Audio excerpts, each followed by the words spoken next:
नमस्कार दोस्तों, welcome to SG sociology. इस सीरीज़ में हम बात करने वाले हैं पीजीटी सोशियोलॉजी से रिलेटेड मोस्ट इम्पॉर्टेंट पॉइंट्स के बारे में।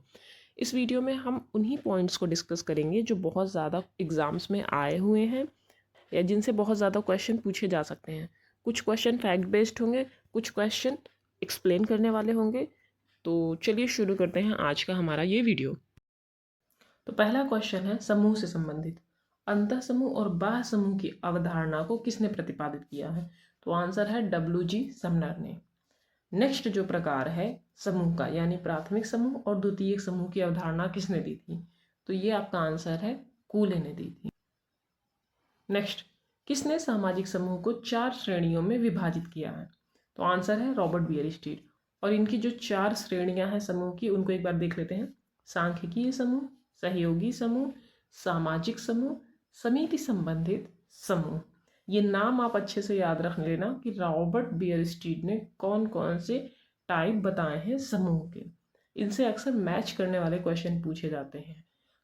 लिख देगा प्राथमिक समूह, अंतः समूह, सांख्यिकीय समूह, सांस्कृतिक विडंबना, और यहाँ पे उनसे जुड़े उनके थिंकर के नाम वहाँ पे आपको मैच करना है। तो सांख्यिकीय समूह कहाँ पे मैच होगा? रॉबर्ट बियरस्टीड के साथ।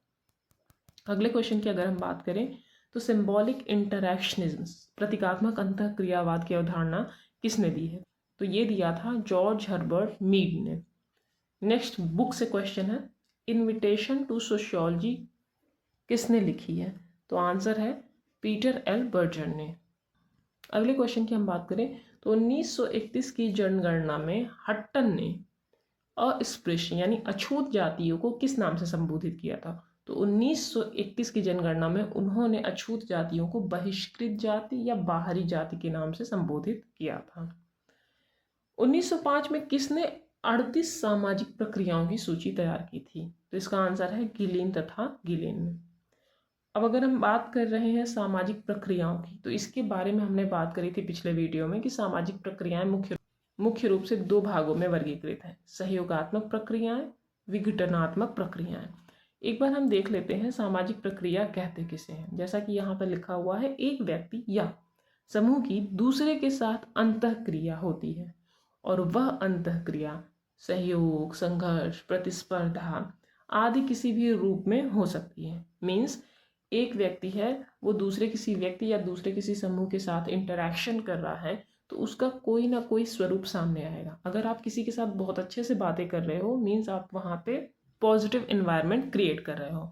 और जहाँ पे सहयोग हो, समायोजन हो, एक दूसरे के प्रति प्रेम हो, इस तरह की भावनाएं हो, तो वहाँ की जो प्रक्रिया है या वहाँ जो दोनों लोग के बीच में अंतःक्रिया हो रही है, उसका स्वरूप कैसा होगा? सहयोगात्मक।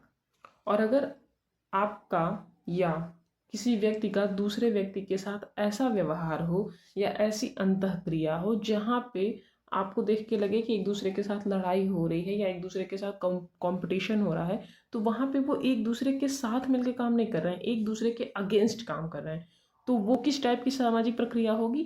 विघटनात्मक। अर्थात अंतःक्रिया के विभिन्न स्वरूपों को ही सामाजिक प्रक्रिया के नाम से पुकारा गया है। तो आप जिस भी तरह इंटरैक्ट कर रहे हो दूसरे के साथ, उसके अंतर्गत कोई ना कोई उसका स्वरूप होगा, और वो जो स्वरूप है, चाहे वो संघर्ष हो, सहयोग हो, प्रतिस्पर्धा हो, समायोजन हो, ये सारे ही स्वरूपों को हम क्या बोलते हैं? सामाजिक प्रक्रिया। और किसने 38 सामाजिक प्रक्रियाओं की सूची तैयार की थी? तो वो करा था गिलिन तथा गिलिन ने। नेक्स्ट क्वेश्चन को हम देख लेते हैं, जो कि है बाल अपराध से संबंधित। भारत में अधिकांश राज्यों में किस आयु के लड़कों द्वारा किए जाने वाले सामान्य अपराध को भी बाल अपराध माना जाता है? तो हमने बाल अपराध वाली वीडियो में बात करी थी कि बाल अपराध के लिए बच्चों की उम्र तय की गई है 7 से 16 वर्ष। 7 से 16 वर्ष का बालक यदि कोई सामान्य सा अपराध भी करता है तो वो किस कैटेगरी में आएगा? बाल अपराध के। और जब हम बात करते हैं बाल अपराधियों की, तो वहाँ पे उनके लिए जो दंड का प्रावधान है वो कम कठोर होता है वयस्क अपराध की तुलना में।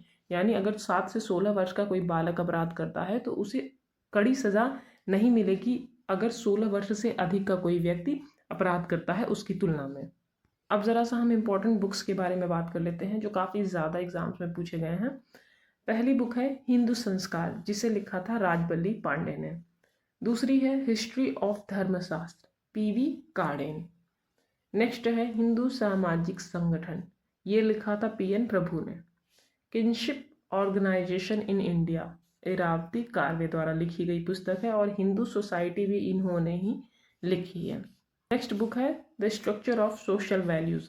जब हम बात करते हैं वैल्यूज़ की तो वहाँ पे ज़्यादातर राधा कमल मुखर्जी की ही बुक्स होती हैं। इन्होंने ही वैल्यूज़ पे काफ़ी ज़्यादा लिखा हुआ है। नेक्स्ट क्वेश्चन है मॉडर्नाइजेशन ऑफ इंडियन ट्रेडिशन, भारतीय परंपराओं का आधुनिकीकरण। ये बुक लिखी थी योगेंद्र सिंह ने। नेक्स्ट है राजस्थान विलेज, इसे लिखा था BR चौहान ने। इसे आप याद रख सकते हो RR के ज़रिए, R से राजस्थान और BR चौहान में भी R आ रहा है। वैल्यू वाले बुक का आंसर होगा राधा कमल मुखर्जी। लास्ट बुक है marriage and family in India, ये लिखी थी कपाड़िया ने। हिंदू संस्कार बुक को हम ऐसे भी याद रख सकते हैं कि संस्कारों के बल से आप दूसरों के दिलों पे राज कर सकते हो।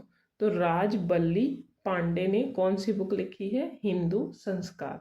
आज के लिए बस इतना ही। आई होप ये वीडियो आपके लिए हेल्पफुल हो। और अगर आपको पीजीटी सोशियोलॉजी से रिलेटेड टॉपिक्स के बारे में सिलेबस वाइज डिटेल्ड में स्टडी करनी है तो आप हमारे चैनल के कोर्स पे जाके टिक करो और वहाँ पे आपको कंप्लीट पीजीटी सोशियोलॉजी का कोर्स अवेलेबल मिलेगा फ्री ऑफ कॉस्ट। आप वहाँ पे जाके 57 लेक्चर्स हैं, आप उसको देख सकते हो। आपको एक एक टॉपिक के बारे में सिलेबस वाइज डिटेल्ड वीडियो मिल जाएंगी जो आपके एग्जाम में हेल्प कर सकती हैं। तो आज के लिए बस इतना ही। धन्यवाद।